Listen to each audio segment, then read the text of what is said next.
So మీతో మాట్లాడడానికి మన స్టూడియోలో మరి కొంతమంది గ్రాడ్యుయేట్ రెడీగా ఉన్నారు. వాళ్ళని అడిగి కొన్ని సమాధానాలు క్వశ్చన్స్ తెలుసుకుందాం. చెప్పండి తులసిరామ్ గారు, మీకున్న డౌట్స్ ఏంటో చెప్పండి. My passion is about to be an IAS officer. So I'm aiming for AIIMS. నేను ఏం విన్నది ఏంటంటే like through masters degree IAS ఈజీగా అచీవ్ చేయొచ్చు అని విన్నారు.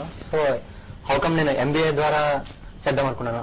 Is it A better optimal solution for being? First point ఏంటంటే ఐఏఎస్ చదవడానికి మాస్టర్స్ డిగ్రీ కంపల్సరీ కాదు, బ్యాచిలర్స్ డిగ్రీ ఉంటే సరిపోతుంది. బట్ మోస్ట్ ఆఫ్ ఇట్ మీకు మాస్టర్స్ డిగ్రీ ఎందుకు ఉపయోగపడుతుందంటే మీ మెచ్యూరిటీ లెవెల్స్, మీ జనరల్ నాలెడ్జ్ ఇంప్రూవ్ చేయడానికి హెల్ప్ అవుతుంది.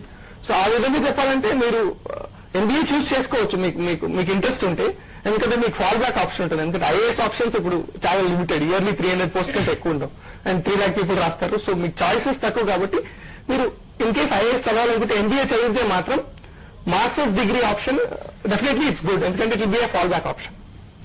అంటే ఓన్లీ ఎంబీఏ లైక్ ఎంటెక్ అయినా చాలా మంచిది. అండ్ చాలా మంది మీరు చూస్తే ఐఐటి ఢిల్లీ జాయిన్ అవుతారు. ఐఐటి ఢిల్లీలో అదొక కల్చర్. ఐఐటి ఢిల్లీ ఎంటెక్ చదివి చాలా మంది ఐఏఎస్ ప్రిపేర్ అవుతుంటారు. ఐఐటి ఢిల్లీ బీటెక్ చదివి చాలా మంది ఐఏఎస్ ప్రిపేర్ అవుతుంటారు. సో డెఫినెట్ గా it's a good option. So Vishwanath, మీరు చెప్పండి మీకున్న డౌట్స్ ఏంటి?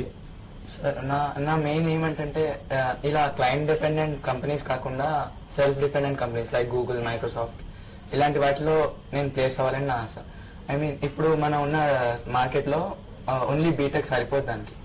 So I'm thinking of doing MTech or MBA, which would be a good option. మీరు product oriented companies, that tech companies వెళ్ళాలంటే మాత్రం డెఫినెట్ గా మీకు ఎంటెక్ ఉపయోగపడుతుంది. ఇప్పుడు ఐఐటీలో చూస్తే ఐఐటీలో మా ఫ్రెండ్స్ అందరూ ఎంటెక్ చదివారు. సో అందరూ మైక్రోసాఫ్ట్, గూగుల్, ఇంటెల్ లో ప్లేస్ అయ్యారు. ఎందుకంటే వాళ్ళకి అడ్వాంటేజ్ ఏంటంటే బీటెక్ ఆల్రెడీ వాళ్ళు చదివి ఉంటారు 4 years. నేను ఎంటెక్ 2 years లో వాళ్ళకి ఇండస్ట్రీ రిక్వైర్మెంట్స్ అన్ని క్లియర్ గా ఐఐటీలో వాళ్ళకి నేర్పిస్తారు. అండ్ బెస్ట్ కంపెనీస్ వచ్చి డెఫినెట్ గా వాళ్ళని రిక్రూట్ చేసుకుంటాయి. So MTech will definitely be good option in top institutes in the country. ఈ అడ్మినిస్ట్రేషన్ బ్యాక్గ్రౌండ్ ఉంటే ఐ మీన్ మనం ఒకటి ఏంటంటే మీరు ఇమీడియట్ గా ఎంబీఏకి వెళ్తే బీటెక్ తర్వాత మీరు టెక్ కంపెనీస్ ప్లేస్ అవడానికి కొంచెం ఇబ్బంది అవుతుంది. ఎందుకంటే టెక్ కంపెనీస్ ఎక్స్పెక్ట్ చేసేది ఏంటంటే మీకు కోడింగ్ బాగా వచ్చి ఉండాలి, ప్రోగ్రామింగ్ స్కిల్స్ చాలా స్ట్రాంగ్ గా ఉండాలి, ఎనలిటికల్ స్కిల్స్. మీరు ఐటీ బ్యాక్గ్రౌండ్ అయితే ఓఎస్ ఫండమెంటల్ స్ట్రాంగ్ గా ఉండాలి. సో అలా వాళ్ళ ఎక్స్పెక్టేషన్స్ కి మీరు మీట్ అవటం ఎంబీఏ ఓరియంటెడ్ ఉంటే మీకు కొంచెం కష్టం అవుతుంది. అండ్ వాళ్ళు కూడా ఎంబీఏ వాళ్ళని తీసుకోరు, ఎందుకంటే వాళ్ళకి ప్యూర్ టెకీస్ కావాలంటే వాళ్ళకి టెక్నాలజీ, వాళ్ళకి ఏ ప్రాబ్లం వచ్చినా సాల్వ్ చేయగలిగిన వాళ్ళకి ఇలాంటి కంపెనీస్ కావాలి. ఎందుకంటే వాళ్ళు they are looking at building future generation products. మీరు యాపిల్ చూస్తుంటే వాళ్ళు నెక్స్ట్ ఏ ప్రొడక్ట్ వస్తారో ఎవరు ఇమాజిన్ చేసుకోలేరు. అంటే ఇమాజినేటివ్ ఉండాలి, still creative and technically strong. So ఆ ఎక్స్పెక్టేషన్స్ మీరు మీట్ అవ్వాలంటే మల్టిపుల్ టీమ్స్ చేస్తే కుదరదు, కొంచెం ఫోకస్డ్ గా ఉండాలి. సో మహాలక్ష్మి, మీకున్న డౌట్ చెప్పండి. జనరల్ గా మీరు సెల్ఫ్ ఎంప్లాయ్మెంట్ అంటున్నారు. కంపేర్ టు ఐఐటీస్ మన ఆంధ్ర ఎడ్యుకేషన్ సిస్టమ్ తీసుకుంటే అప్పుడే బయటకు వచ్చిన ఒక ఫ్రెషర్ కి సొంతగా వెంచర్ స్టార్ట్ చేసేంత క్యాపబిలిటీ ఉంటుందంటారా? చాలా ఇంపార్టెంట్ క్వశ్చన్. నేను బీటెక్ లో నేను పాస్ అయిన తర్వాత నేను కూడా ట్రై చేశాను. డెఫినెట్ గా capability wise student has the ability. ఎందుకంటే ఆ అబ్బాయి ఇంజనీరింగ్ చదివే టైంలో కోడింగ్ చేస్తాడు, ప్రోగ్రామింగ్ చేస్తాడు, అన్ని చేస్తాడు. And the same time festivals లో కానీ, ఆర్గనైజేషన్ లో కానీ, కాలేజ్ లో ఏదైనా యాక్టివిటీస్ ఆర్గనైజ్ చేయడం కానీ అవన్నీ పార్టిసిపేట్ చేస్తాడు. So BTech degree is a very strong degree. Important point ఏంటంటే నేను బీటెక్ డిగ్రీ అయిపోయాక నేను ట్రై చేస్తాను స్టార్ట్ చేయడానికి. నాకు ఎదురైన ప్రాబ్లం నేను కాదు ప్రాబ్లం, నాకున్న రిసోర్సెస్. నాకు 30,000 ఫండ్ చేసే వాళ్ళు లేరు. అంటే as a funding agency nobody is ready to fund my work. So అది మెయిన్ ప్రాబ్లం. ఆ ప్రాబ్లం ఇప్పుడు స్లోగా సాల్వ్ అవుతుంది. అక్రాస్ ద కంట్రీ చాలా ఇంక్యుబేషన్ సెంటర్స్ వస్తున్నాయి. మీకు మంచి ఐడియా ఉంటే there are lot of incubation centers which are ready to incubate your idea and actually give you some kind of financial and other support. ఇప్పుడు general గా మనం market తీసుకుంటే IT boom చాలా తక్కువ ఉంది. సో దానివల్ల బీటెక్ స్టూడెంట్స్ వాళ్ళు freshers ఏం ఫీల్ అవుతున్నారంటే ఆపర్చునిటీస్ బయట లేవనుకుంటున్నారు. కానీ ఐటీ, సిఎస్సి ఇవి చేయకుండా జనరల్ గా టెక్నికల్ కోర్సెస్ చేసిన వాళ్ళు, ECR, triple E, civil, mechanical ఎవరైనా చేసిన వాళ్ళు కూడా ఐటీ వైపు ఎక్కువ ఇంట్రెస్ట్ చూపిస్తున్నారు. అంటే అక్కడ వాళ్ళు కెరీర్ ని కరెక్ట్ గా మౌల్డ్ చేసుకోలేకపోతున్నారు. అక్కడ మీరు ఏమంటారు? అది ఒకప్పుడు ప్రాబ్లం అండి. ఎందుకంటే ఇప్పుడు మీరు చూస్తే ఐటీకి అంత భూమి లేదు, మీరే చెప్పారు. సో ఎక్కువ మంది students EC and mechanical and triple students IT side రారు, ఎందుకంటే వాళ్ళకి జాబ్ ఆపర్చునిటీస్ ఎక్కువ లేవు కాబట్టి.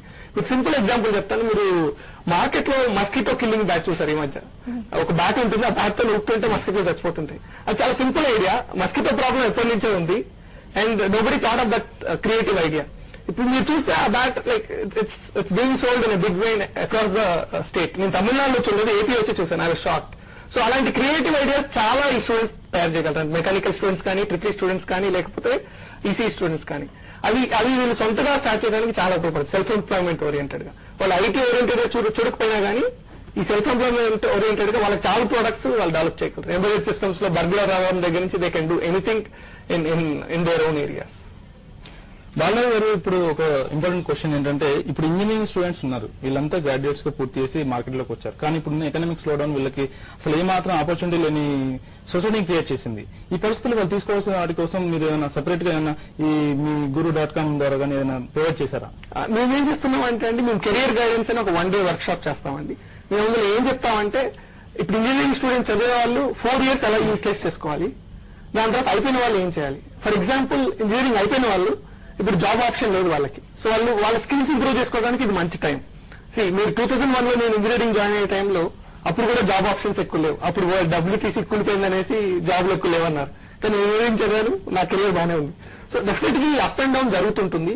స్టూడెంట్స్ ఏం చేయాలంటే ఈ టైంలో వాళ్ళ స్కిల్స్ ఇంప్రూవ్ చేసుకోవాలి. ఫర్ ఎగ్జాంపుల్ ఇప్పుడు ఇంజనీరింగ్ అయితే జాబ్ రాకపోతే వరి అవ్వకుండా వాళ్ళు ఏదో నేర్చుకోవాలి. టెక్నికల్ గా ఎంటెక్ చేయడం కానీ, లేకపోతే మేనేజ్మెంట్ MBA చేయడం కానీ. వర్స్ట్ కేసు నేను ఏమి చేయను అనుకున్న టైంలో, అంటే హైయర్ ఎడ్యుకేషన్ వాళ్ళను జాబ్ లేదు అని అనుకునే వాళ్ళు డెఫినెట్ గా వాళ్ళు సొంతంగా ఏదో చేయొచ్చు. సో ఏంటంటే వాళ్ళు ఖాళీగా ఉండకుండా they should improve their knowledge and skill. Obvious గా ఆపర్చునిటీ వస్తుంది. మేబీ 6 months లేట్ అవ్వచ్చేమో, 1 year లేట్ అవ్వచ్చేమో, but they shouldn't lose hope. ఎందుకంటే life is all about hope. And personal గా నేను చూసింది ఏంటంటే, India growing economy, fundamentals are very strong. So మన ఎకానమికల్ గా మనకు అసలు ప్రాబ్లమే లేదు. వరల్డ్ లో హైయెస్ట్ రిక్రూట్మెంట్ ఇప్పుడు ఇండియాలో జరుగుతుంది. యూఎస్ అంత స్లో డౌన్ జరిగినా కానీ, యూఎస్ లో తక్కువ రిక్రూట్మెంట్ జరిగినా, రిసెషన్ ఉన్నా కానీ, highest recruitment in the world is happening in India, even now. So I feel we are in a great position in terms of our economy. మీతో మాట్లాడేందుకు మరో కాలర్ లైన్ లో ఉన్నారు. సంతోష్ కరీంనగర్ నుంచి లైన్ లో ఉన్నారు. సంతోష్ చెప్పండి. హలో సంతోష్ చెప్పండి. హలో సార్, నా పేరు సంతోష్ అండి. చెప్పండి. హలో సార్, నా పేరు సంతోష్ అండి. నేను బీటెక్ ఫైనల్ అయిపోయింది కానీ మీ డౌట్ అని చెప్పండి. సార్ ఇప్పుడు బీటెక్ తర్వాత నెక్స్ట్ ఎలా రూట్ బాగుంటుంది దానికోసం కాల్ చేశాను. అంటే నేను ప్రజెంట్ మ్యాథ్స్ ఎగ్జామ్ రాశాను sir. Okay, management aptitude test కదండి? అవును సార్, దాంట్లో 50% వచ్చింది నాకు రిజల్ట్. ఓకే, 50% రిజల్ట్ వచ్చింది. పీజీ సెట్ ప్రిపేర్ అవుతున్నాను సార్. 29th మార్నింగ్ నాకు ఎగ్జామ్ ఉంది అది. అవునండి. అంటే ఇప్పుడు నాకు ఎటు వస్తే వెళ్ళిపోతే బాగుంటుంది అంటారు, మీ ఒపీనియన్? ఒకటండి, నేను మిమ్మల్ని ఒక ప్రశ్న అడుగుతాను. మీకు ఏది ఇంట్రెస్ట్ ఉంది చెప్పండి ఒకసారి. మీకు మేనేజ్మెంట్ సైడ్ ఇంట్రెస్టా, టెక్నాలజీ సైడ్ ఇంట్రెస్టా? ఒక్కొక్కరు చెప్తున్నారు సార్, అదే తెలియట్లేదు. అలా కాదండి, 10 మంది 10 చెప్తారు. మీరు మీకేది ఇంట్రెస్ట్ ఉందో మీరు ఐడెంటిఫై చేయాలి. ఎందుకంటే రేపు మీరు ఏ జాబ్కి వెళ్ళినా మీకు అది నచ్చాలి కదండి. ఇప్పుడు నేను ఒకటి చెప్తాను, అది మీకు నచ్చాలి కదా. సో మీకు ఇంట్రెస్ట్ ఉన్నది ఒకసారి ఐడెంటిఫై చేసుకోండి, మీ స్కిల్స్ ఐడెంటిఫై చేసుకోండి. చూడండి, కొంతమంది స్టూడెంట్స్ టెక్నాలజికల్ గా చాలా స్ట్రాంగ్ గా ఉంటారు, ప్రోగ్రామింగ్ స్కిల్స్ కానీ, కోడింగ్ స్కిల్స్ కానీ. అలాంటి వాళ్ళు ఎంటెక్ వెళ్ళొచ్చు. కొంతమంది కమ్యూనికేషన్ స్కిల్స్ స్ట్రాంగ్ గా ఉంటాయి, అంటే వాళ్ళు పక్కన వాళ్ళతో మాట్లాడటం కానీ, లేకపోతే వాళ్ళు ఇంటరాక్ట్ అవటం కానీ, మేనేజ్ చేయడం కానీ, పీపుల్ ని ఆర్గనైజ్ చేయడం కానీ, యాక్టివిటీస్ ని, అలాంటి కొంతమంది స్ట్రాంగ్ గా ఉంటుంది. మీరు అలాంటప్పుడు మీరు మేనేజ్మెంట్ సైడ్ అంటే మీకు అడ్వాంటేజ్ అవుతుంది. పీజీఎంఏ బాగుంటుంది సార్, తీసుకుని ఎంఏ చేస్తే బాగుంటుంది. ఏమండి, మీకు ఏది చదివినా బాగుంటుందండి. ఎంటెక్ చదివిన వాళ్ళు ఇంటెల్ లో జాబ్ వస్తుంది, మైక్రోసాఫ్ట్ లో జాబ్ వస్తుంది. MBA చదివిన వాళ్ళకి ఇంటెల్ లో, మైక్రోసాఫ్ట్ లో వాళ్ళ మేనేజర్ పొజిషన్స్ వస్తాయి. సో డెఫినెట్ గా ఏది చదివినా మీకు ఆప్షన్స్ అయితే కెరియర్ ఉంటుందండి. మీరు ఎంత స్కిల్డ్ అనేది ఇంపార్టెంట్ అండి చాలా. ఎందుకంటే ఇప్పుడు సినిమాలు చేసే వాళ్ళకి కూడా డబ్బులు వస్తున్నాయి, ఏది చేసినా డబ్బులు అయితే వస్తాయి. టెక్నాలజీలో ఉన్న వాళ్ళకి డబ్బులు వస్తాయి, దాని తర్వాత ఇంజనీరింగ్ చేసే వాళ్ళకి డబ్బులు వస్తాయి, ప్రోగ్రామింగ్ చేసే వాళ్ళకి డబ్బులు వస్తాయి, BPO చేసే వాళ్ళకి డబ్బులు వస్తాయి, అందరికీ డబ్బులు వస్తాయి, జాబ్ వస్తుంది. మీకు ఇంట్రెస్ట్ ఉందనేది ఇంపార్టెంట్ అండి. ఎందుకంటే మీరు ఇప్పుడు జాయిన్ అవటం కాదు ఇంపార్టెంట్, మీరు అందులో బాగా పర్ఫామ్ చేయాలి, మీరు ఎక్సలెంట్ గా ఉండాలి అక్కడ, అది కష్టం. మీ క్వశ్చన్ ఆన్సర్ చేశానా అండి నేను? ఓకే సార్, చేశాను. హలో, థ్యాంక్ యూ అండి, థ్యాంక్ యూ.